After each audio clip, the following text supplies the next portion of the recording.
What is up, beautiful people? You're joining me at the Adamestera house. I'm in a hammock, just chilling. Christos is here, by the way. He's going to show around his parents a little bit of the area. Earlier, he did a little tour with them of the place. But yeah, I'm glad to see that things are picking up. The key players are coming in. We got another family coming May 30th with 4 children. Give me a break. That's gonna be full of life. A bunch of lifeful individuals coming, and 2 more dudes are coming too. So that's a little bit of the lighthouse update. But other than that, yeah, today's topic I wanted to get into uh, the similarity of conventional, you know, contemporary or modern agriculture, right? Scientific farming, one may call it, with allopathy versus natural farming or do nothing farming or farming, behind nature and naturopathy, right? So I'm drawing a distinction between the 2 types of methods of going at health and the 2 types of methods of going at plants, farming, and look and taking care of the ecosystem. Because again, the ecosystem happens to be the same thing as our body. There is no difference between how we treat our body and how we treat our ecosystem, or how we cultivate, or how we practice agriculture, right? If we have unhealthy habits, right? If we have unhealthy solutions, if we have superficial solutions out in the world of farming, in the world of health, in the world of, you know, in the pharmaceutical world, we're also going to have superficial, how do you say, unnatural ways of going at it, right? So, for instance, diabetes, right? The allopathic way of going at, was it type 1 or type 2, whatever it is, diabetes is to give you these insulin injections, or these insulin shots, right? Whenever, so often, so much, you know, uh, in so much time you have to take so much insulin, because then you don't have get enough sugar, or whatever it is, and then you have to bite down on these candies because you're lacking sugar. I mean, it is just insane, right? And anyhow, taking insulin, what will it do? Just like taking anything, just like taking iron supplements, just like taking whatever, right? Your body's going to stop producing it. Your body gets lazy. Now, the same is true for the plant world. The moment you try to coddle a plant, in that same realm of endeavor, the plant stops to do what it's meant to do because you're coddling it, right? You're creating an artificial environment that would not exist outside of a, scientific uh, dependency. And from that scientific dependency, you move on, or from that scientific foundation, you build something very, how do you say? You build something on sand. You build a house on sand, on the hope that man's knowledge is greater than that of nature, right? So, what happens? You stop producing insulin, right? Uh, your pancreas no longer feels the need to do its job, because already you're using something that's doing the job for the pancreas. Same with I have friends. I have a friend, an old friend, who's she's an anemiac, right? Or she's anemic, and her body doesn't produce enough iron, right? So she has to take these iron supplements. But what are those iron supplements doing, right? Those iron supplements are telling her body, oh, you don't need to produce iron anymore. I'm getting it from somewhere else. So this is what I call a surface level fixing of the problem, right? It's like a person who says they're Christian, right? Who says, because they go to church, and superficial, on the superficial level, right? On a pretentious level, they're doing all the right things. But deep down, there's some conflict, there's some divisiveness, there's something wrong with that, right? There's something not whole in their so-called Krishna or Christian attitude, right? Their fundamental attitude. Something is fundamentally wrong. So, yeah. Whereas, what would be the ideal situation to tackle diabetes or to tackle, let's say, an iron deficiency, right? Is hydrating fruits, because fructose has the ability to bypass the insulin production, right? It has the ability to, because it's not, it's so much simpler than glucose, that it's not going through all these extra processes, that if you were, again, eating seeded fruit, living electrical foods, you wouldn't have these problems in the first place. Or if you were to take sarsaparilla, one of the highest iron dense, iron fluorine dense herbs, again, what nature does is it supports you to a certain extent, and then it forces your body to produce the adequate means necessary to keep your body going, right? Whereas allopathy, whereas doctors, what they do is they rely on your dependency on their system. They rely on you constantly giving money to that system, right? They don't want to tell you the actual solution to how to cure, they want to treat you. So of course they're not interested in giving or yeah, in supplying to you the adequate knowledge of your anatomy, of eating genetically consistent, right, anatomically consistent foods. They have no interest in this. So in the same sense with farming, right, you know, big pharma, big corporations, agriculture, large consumeristic, what do you call it, corporations and companies are not going to give you the easiest method of cultivation that has been practiced for thousands of years by ancients and by indigenous communities. Because what they would rather have you do is be dependent on their tractors, is to be dependent on their fertilizers, is to be dependent on their forms of thinking, on their schools of thought. Because if one were to just, disassemble and completely take apart their school of thought, then it would cost so much money, right? Because all these, people that have been dependent on their, what do you know, their, what do you say, means of production would no longer be dependent on them. So when you listen to Narayana Reddy,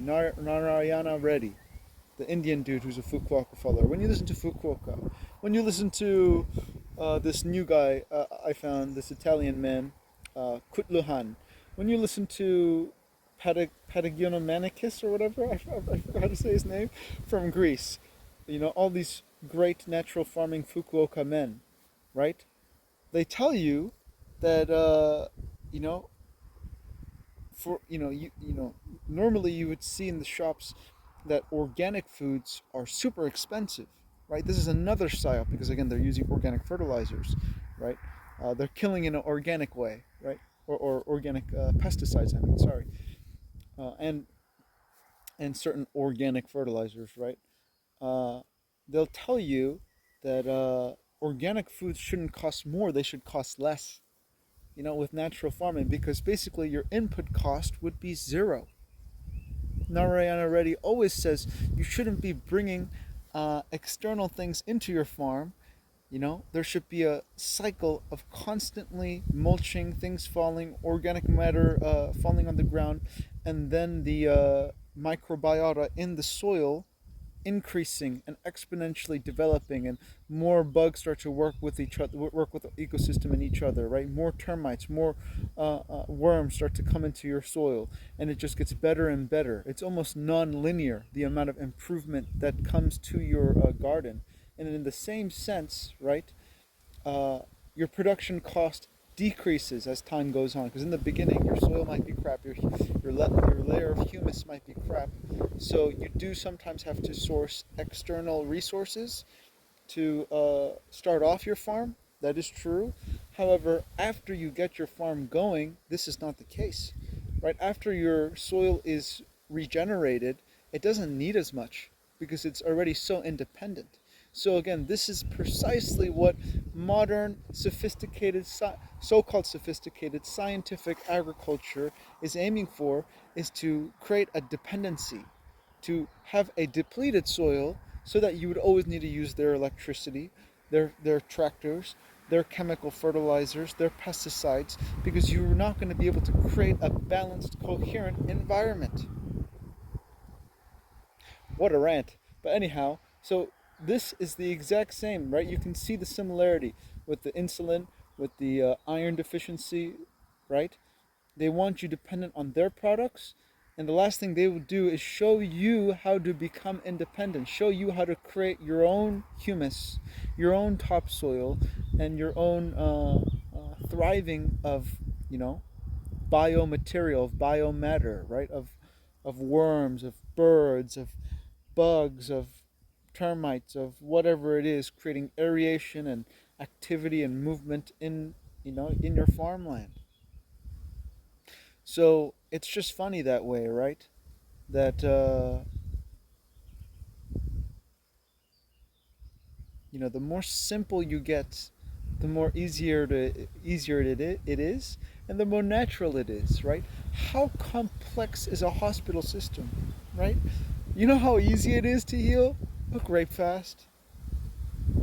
That's it. You can heal 99.9% of issues with just a grape fast, with just electrical fresh fruit, right? Yet the pharmaceutical industry says you need to take this medicine, you need to practice this nutritional guide, you need to do this, you need to do that. It's never ending, really. And it's never going to end because that system is a system of complexity, right? We are concerned with reducing complexity. We are concerned with simplicity.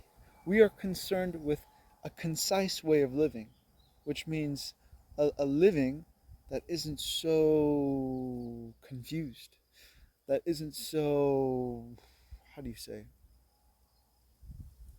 conflicted. So again, instead of going about trying to superficially fix things like the allopathic community, like the conventional and contemporary, modern and scientific farming, why not we do it how nature has always done it? Why not we lay a layer of hay and straw like Kultuhan showed us, or Kutluhan, I keep saying it the opposite way, Kutluhan showed us, and you know, a 20 centimeter thick layer of humus, or layer of, sorry, of mulch, so that we can create a layer of humus in the soil, right? And at the same time keep the moisture such that you don't even have to water your vegetable garden if you have a 20 centimeter thick what do you call it, hay and straw mulch over it, and just let nature do it.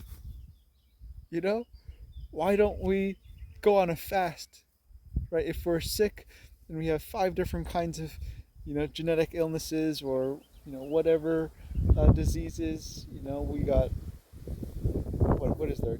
Diabetes, gout, high blood pressure, low blood pressure, everything that arises out of acidosis. You can get real technical with it, but really it's so simple as cellular degeneration.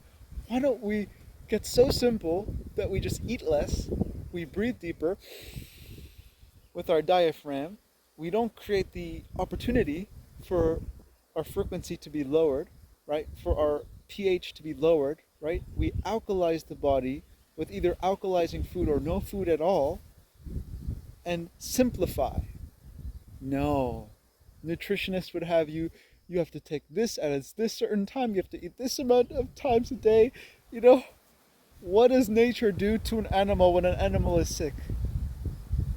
The animal doesn't eat until the animal is no longer sick. So it's these kinds of things. We are so out of touch, both in the farming world and in the health, so-called health industry. And they're industries. That's what it is. You know, it's a matter of trying to be industrious, and then comes in the idea of increasing profits and increasing this marginal utility, and all this kind of stuff. And nature doesn't even know what profit is, right? Nature doesn't, uh, in some sense, nature is totally unmotivated. And that's why nature is so beautiful, right? Because it's not trying to, its whole purpose is not trying to profit off of other things. And just living and being, other things profit from it, and other things lose from it. It's just a flow. It's just a balance. There's not much thought involved. Whereas when you step into a hospital and when you listen to a doctor talk, man, your head hurts. You know. And then you come here and you listen to me, and what do I say? Fast, breathe deep. Eat fruit, eat living fruit with seeds in it. The herbs are for the healing of the nation, right? Take the herbs that God gave you to alkalize the body, to detoxify, to actually on a micro level poison the cells such that it triggers detoxification and triggers the immunological response, such that the lymphatic system is stimulated and starts removing these acids quicker and quicker, right? It's so simple. All problems arise from acidosis. All problems arise from acidic, low frequency living. And, again, low frequency eating. And the foods that come from low frequency are cultivated in low frequency, right? Whether it's the killing of animals and slaughtering them, right? Or cultivating for the purpose of killing them, right? All this kind of stuff. Whereas with the fruit, you don't have to kill anything. In fact, if you eat the fruit, you can plant the fruit. How amazing is that? How beautiful is that? So there's that. So yeah, let's go a little bit deeper then. Okay, Eugene. So can draw some more examples of the similarity between allopathy and scientific farming or contemporary agriculture, right? So it's like skin creams and skin lotions too. You're covering up the pores. You're stopping your body's ability to release toxins, right? What else? Like sunscreen, for example, right? Oh my gosh, if you needed sunscreen, God would have gave you a sunscreen bottle when you were born. Or spraying all these pheromones and these smelling agents, right? Man, if you were supposed to smell that way, you would smell that way, right? But what are you doing now? You're spraying all these foreign piss smelling chemicals on you, right? The last thing is the last thing your body would do is to take care of the smells itself. So essentially you're just piling on, right? You're backing up, you're lymphatically, with the waste management system, you're backing up all the waste and covering your pores with this chemical soap, right? Just because it says organic doesn't mean it's good, right? You really need to know where these things are coming from and how they're being processed, right? Whereas, look, I have a lavender plant right here. If I squeeze that lavender and make like a some kind of a extract from it, right? Or even if I just rub that lavender against my skin, that's not going to do me any harm, right? Unless it was like a poisonous plant or something, right? That's going to make me smell fine, smell beautiful, and at the same time, it's going to accentuate and how do you say, uh, uh, bolster the natural pheromones and smells and waste and skin removal processes that are going on in my body. So it's not going to impede the natural processes. In the same sense, right? The soil is always going to clean itself, is always going to manage itself. The surface of the soil is always interacting with the air, taking in oxygen, right? Is always interacting with whatever it is, bugs, birds, animals, all these things. But if we come in and we spray these chemicals, right, or let's say we cover up the soil with some inorganic material, whether it's plastic or whatever it is, we're actively impeding on the natural skin of the earth, right? We're so short-sighted, we don't have any foresight to see that perhaps it's better to leave the surface of the earth alone, not to constantly till and plow it and kill the organic matter and destroy the root systems, the life, because the life is near the root systems of all the plants that are in the soil, right? You know, why don't we let the worms come back, aerate the soil, keep the soil moist with organic materials like mulch, right? Why don't we go about helping Earth, helping our skin, right? Helping the surface of the Earth with natural methods. We're so concerned about thinking, which is completely unnatural 99.9% of the time, right? The one time thinking is natural is when thinking is clear and it's out of nature's way. So, there's an example. Same with watering, right? We're always like using these skin moisturizers and you know lotions and I think I swallowed a bug and lotions and all this kind of stuff, right? The whole idea of you needing to put lotion on is because you're depleted, right? Same thing with the soil. The whole reason why you're constantly watering the soil is because you haven't created the adequate ecosystem, the adequate mulch, the adequate shade with enough trees, right? The adequate environment such that there's moisture there. So you're going about an immense, and I'm doing this too over here too. I'm learning as I was trying to plant fig trees before I knew of natural farming, that again, uh, and with transplants it may be more necessary to water them in the first year, but anyhow, even with vegetables, we've been very much taking a water it everyday approach, but that's so unnatural and it's so forced and it's so effort induced. Again, if you take this Kutluhan's example and put 20 centimeters of straw and hay mulch, you don't have to water. Even in a desertified environment like where he's doing it in Sicily, where he doesn't even have a water source, right? And it's very dry over there. He's managing to grow these crops. I mean, isn't that fascinating, folks? So just like the example with putting lotion on your skin, why don't we hydrate the body so that the skin doesn't need an external applicant of lotion? Why don't we hydrate the ground by putting the mulch over the ground, right? Putting the organic material over the ground, letting the humus of the soil develop, planting trees such that there is a canopy and there is shade, and that there's a constant falling of leaves and organic material and mulch being created without even our help, right? And then with the increasing humus of the soil and more trees, we would induce more rain to fall. Again, Fukuoka said that rain falls up from the vegetation of the earth as it is pumped out of the earth, right? Rather than falling down. It falls down after the trees call it in, after the trees put it up, after the trees sow the rain in the sky.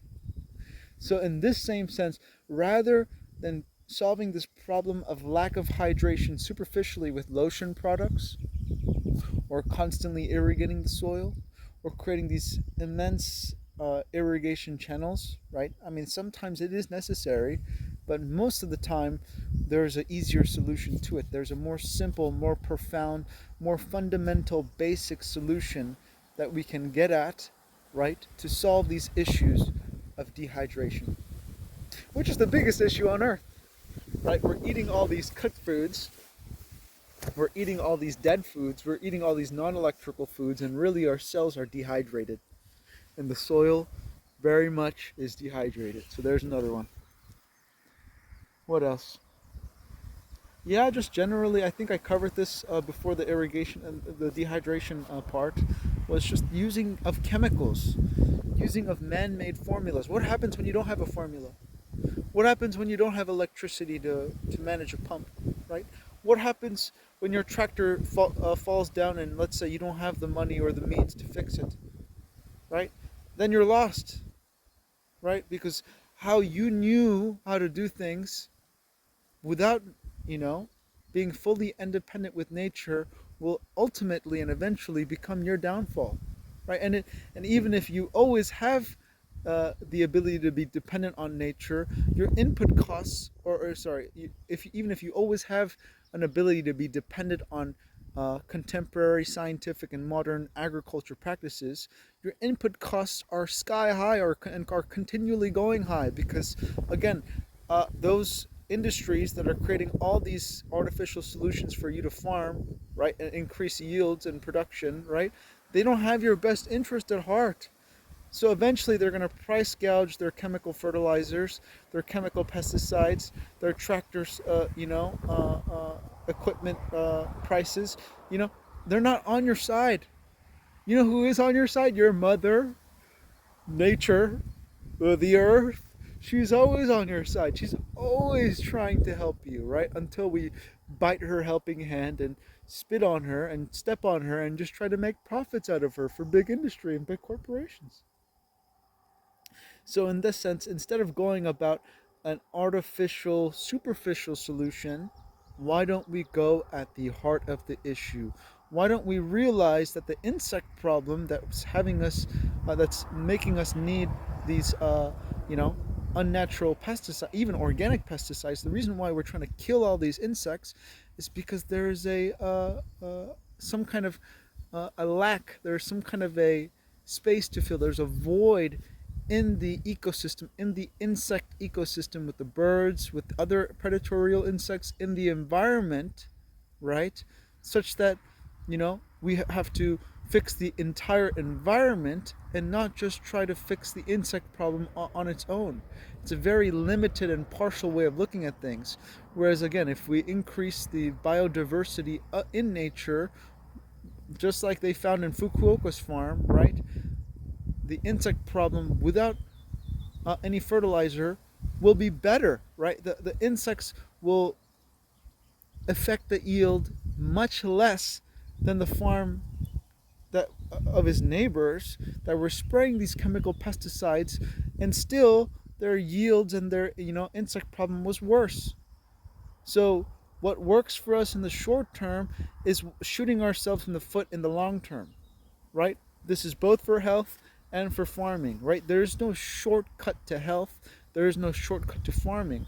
We have to do it right from the beginning and build a strong fundamental in the beginning so that we don't end up, empty pockets, dependent on big pharma and the big agricultural, what a pun, right? Big pharma, big agricultural corporations and industry, right? Let's start with the basics and the fundamentals, such that, again, we are growing healthy food, we have healthy habits, so that we're not applying all these lotions and these sunscreens because there's something lacking at the root cause of the actual body, and there's some form of acidosis and depletion of hydration within the cells. That we tackle that first, that we go to the root of the issue first, that we go to the depleted water in the soil and the uncovered, exposed, and constantly dehydrated dry ground first. These kinds of things we should be talking about.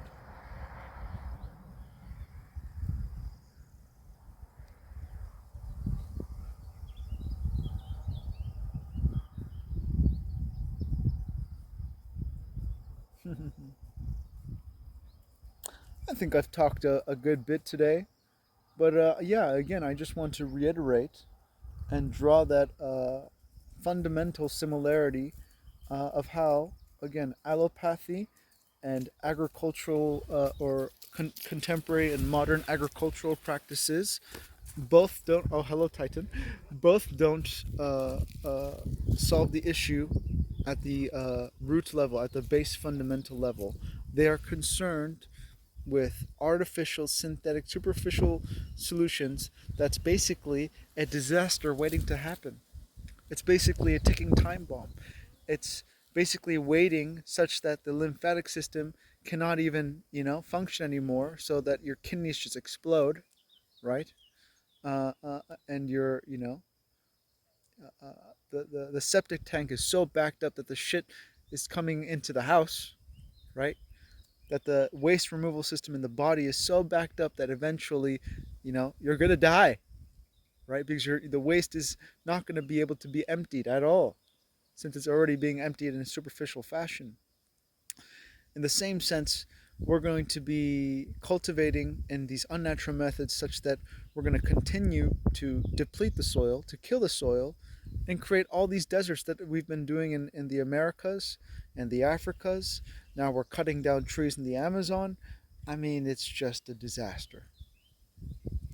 And so it's the people who see that this is an utter disaster and absolutely cannot continue, right? It's our responsibility as those people, as those guardians of the earth, to step up and start speaking about these subjects and researching about these subjects. And at the same time, it's also our responsibility to not neurotically think so much, right? Like what I'm telling you doesn't require a degree, doesn't require intense study of a curriculum, just requires some common sense and observation, just some silent observation of those things around you, and really easy. The solutions uh, uh, or the inefficiency and the how do you say, the absolute and utter failure of the superficial and synthetic and artificial solutions, the inorganic solutions that the Matrix has been offering us through modern agriculture, right, and allopathy, is so obvious. And in another sense, how naturopathy, stepping away and out of the way of nature and natural farming, is so obvious. It makes so much more sense. It takes so much less effort, and it is so much more simple, because that's how common sense works. Common sense reduces all theories because it realizes theories are useless, right? What has worked till now without theory? That's what I'm concerned with, and I think that's what you should be concerned with. So let's you know, let's steer clear and let everybody know that again, allopathic and contemporary scientific agriculture methods are the same as shooting yourselves in the foot, right? It might help you really quick. Some pill you take might be a quick fix right now, for the sake of short-term gratification. It might be the best thing ever, but sooner or later you're going to regret it. Whereas naturopathy, natural farming, there's no regret in it at all. There's no separation. There's no me that can regret in naturopathy, in the path of nature, or in natural farming. How can you regret with farming naturally? There's nothing to regret. There's not much to think about. There's not much to do. Yeah? Other than preparing the mulch, sowing the seed, and yielding the fruit. Instead of watering, plowing, cultivating, oh my gosh, chemical fertilizer, chemical pesticide, weeding,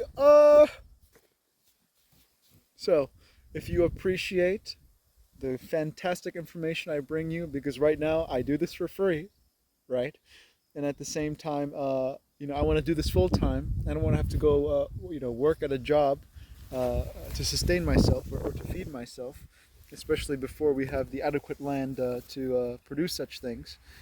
Oh, by the way, yeah, we're looking for land here in Portugal, but eventually we would also want to go to Africa as well, on the plans of Operation Lighthouse. But anyhow, if you think my information is useful, $3. Someone recently just did a $30 membership. $100, it doesn't matter. Help me out. Because if, the average amount of people who watch me just donated $1, that would probably be enough to get me through the month. So if you value my input, if you value my information, real easy way to do that is going to buy me a coffee. You know what to do. And don't drink coffee, please. We found out recently that loquat seeds, roasted and toasted, right? Great coffee bean replacement. I've also heard that dandelion root tea is a very good coffee replacement. I personally have never really liked coffee. It was more of a following a trend kind of thing when I was still following trends. where you would sit at Starbucks with your laptop open